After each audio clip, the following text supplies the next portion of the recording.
Linda's boot caught on a rogue cobblestone, sending her sprawling into Toronto's Kensington Market crowd, straight toward a vendor hawking neon pickles. 50 years old, suddenly horizontal, she clutched her leather notebook like a life raft. Strangers gasped, someone cheered. Laughter bubbled up, unexpected as ache in her chest since Jake left for college. Later, in a community center's virtual journaling circle, she'd scribble this moment, fell hard, but ground. Surprisingly lit. Pages filled with ink-stained confessions. Linda's boot caught on a rogue cobblestone, sending her stumbling toward a community center bulletin board plastered with neon flyers. One, butter yellow and slightly curled its edges, announced virtual. She scoffed, her daughter's old leather notebook, tucked in her bag since move-out day, suddenly felt heavier. 50 years of living, and here she was, hesitating over a Zoom circle like some nervous teen. That notebook had seen better days. Its spine bore faint teeth marks from a long-ago golden retriever, its pages still smelled of jasmine perfume spilled during a 90s road trip. Now it sat untouched, a relic of a life that once brimmed with grocery lists, doodles, "Mom, I need notes." Her deepest fear wasn't silence, it was becoming one of those dried flowers pressed between pages, brittle and forgotten. First session, Linda logged in late, finger hovering over leave meeting. But then, Margot from Milwaukee shared how scribbling bad haikus made her laugh through chemo. Priya in Perth described tearing up receipts from her divorce to use as bookmarks. Linda uncapped her pen. Hesitant loops became bold strokes as she wrote about her daughter's first soccer goal, that time she'd accidentally dyed her hair eggplant. By week 3, she carried notebook everywhere, its leather warmed by her palms.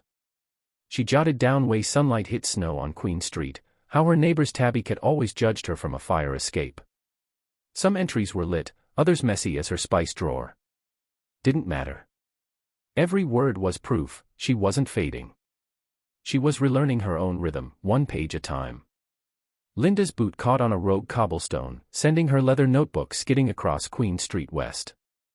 A gust of October wind flipped its pages, strewn with half-formed thoughts about silent hallways and too quiet kitchens, before a hand scooped it up. "Nice save," woman muttered, brushing maple leaves off her knees. "Better than my first faceplant 50, chuckled stranger, a woman with silver braids and a neon fanny pack that screamed retired but lit. She held out journal, its cover worn smooth by years of grocery lists and midnight musings. "This yours?" Pages smell like bergamot and unresolved feelings. Heat crept up Linda's neck. She'd scribbled in that book for decades, first about sleepless nights with colicky babies, then about college drop-offs that left her clutching car keys like relics. Now it gaped empty, just like her apartment. "Join us," said woman, nodding toward a community center with posters peeling edges. Virtual journaling circle. "We've got grandmas in Tokyo, divorcees in Dublin, and one guy who writes haikus about his cat's existential crises." Inside, sunlight pooled on shared screens where faces flickered to life. Creator hesitated, then opened her notebook to a fresh page. Pen hovered over paper. What did she even say? "Today I stared fridge for 20 minutes. But then, a prompt flashed on screen, write about something you've carried too long." Fingers moved before fear could stop them. She wrote about rocking chairs with frayed cushions, about how no one warned her that raising kids meant memorizing weight of their heads against her shoulder, only to forget it later. Ink bled through page. Across globe, keyboards clattered in solidarity. By week 3, Linda's journal had gained coffee rings and dog-eared corners. She filled margins with doodles, a lopsided maple leaf, her son's old hockey jersey number, and discovered that grief, when shared, became softer edges. That leather cover. Turned out it could hold more than loss. It could hold her. One evening, neon braid woman, Mira, as creator now knew, slid a sticky note into her palm, "Your turn to host next week. Bring snacks. And maybe that story about cobblestone." Linda laughed. 50 years old, and she was just learning to trip forward. Linda's boot caught on a rogue cobblestone, sending her leather notebook skidding across Queen Street West. A passing cyclist tossed it back with a grin, calling it a vintage lifesaver. She brushed snow off its cover, tracing worn edges where years of her thoughts had pressed into grain. 50 felt too young for such quiet halls home, too old for reinvention, but that notebook. Lit. Community centers had become her battleground. Between watercolor classes and seniors Tai Chi, she'd claimed a corner table, scribbling memories of soccer games and burnt casseroles. Some entries were stubborn pushes against doubt, others wry admissions that her empty fridge now held more condiments than groceries. Virtual journaling circles surprised her, strangers in Chicago and Melbourne sharing stories of mismatched socks and midnight epiphanies. Their pixels became her scaffolding. One evening, she wrote about teaching her daughter to ride a bike on Bloor Street, how they'd celebrated with maple syrup-drowned pancakes. Ink blurred. She snapped notebook shut, marched to a diner, and ordered a short stack. Syrup pooled in craters, sticky and golden. A teen next booth eyed her, and Linda winked. Pro tip, always double butter. Weeks later, she filled pages with plans for a podcast interviewing empty nesters who'd pivoted to pottery or pygmy goat farming. Leather cover bore a new scratch from where she'd tossed it into her bag mid-idea. Battle scars. Toronto's winter light slanted through her window, gilding dust motes into confetti. Linda tapped her pen. Maybe 50 wasn't end of something. Maybe it was margin where all best notes got scribbled. Linda's boot caught on a rogue cobblestone, sending her leather notebook skidding across pavement. She lunged for it, heart pounding, not just over nearly face-planting in front of Toronto's bustling community center, but because that notebook held months of scribbled grief, laughter, and tiny epiphanies since her youngest left for university. Inside its worn pages lived proof she wasn't just somebody's mom anymore. Tonight, though, that notebook was about to become a spotlight-stealing diva. Months ago, Creator had stumbled into a virtual journaling circle, accidentally clicking a Zoom link meant for a book club. Instead of bowing out, she'd stayed, charmed by strangers' stories. Week after week, she filled pages with memories, fears, even a haiku about her cat's judgmental stare. When group announced a Journaling Unfiltered exhibit center, woman hesitated. Sharing raw words with strangers. Scarier than her attempt sourdough.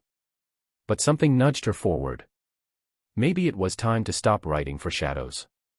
She'd chosen one entry, a messy, ink-smudged reflection on rediscovering salsa dancing 50, and painstakingly transcribed it onto crisp parchment.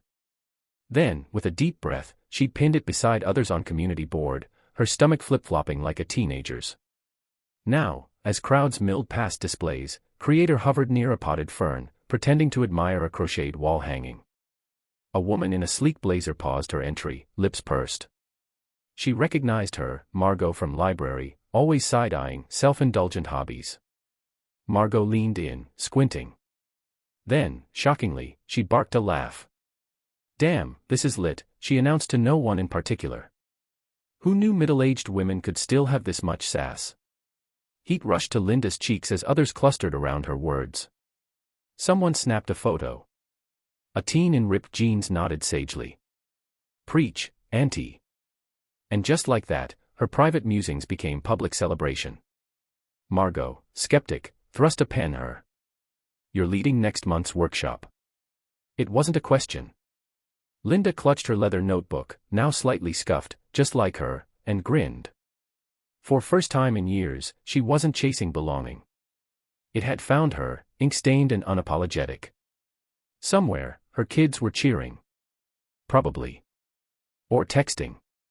Either way, she'd finally nailed landing. Linda's boot caught on a rogue cobblestone, sending her leather notebook skidding across sidewalk. She lunged for it, not just a reflex, but a lifeline. That scuffed brown cover held more than pages, it cradled her reinvention. 50 and freshly untethered from parenting, she'd expected empty rooms to echo. Instead, her journal became a compass. Scribbled frustrations morphed into haikus about Toronto's cherry blossoms.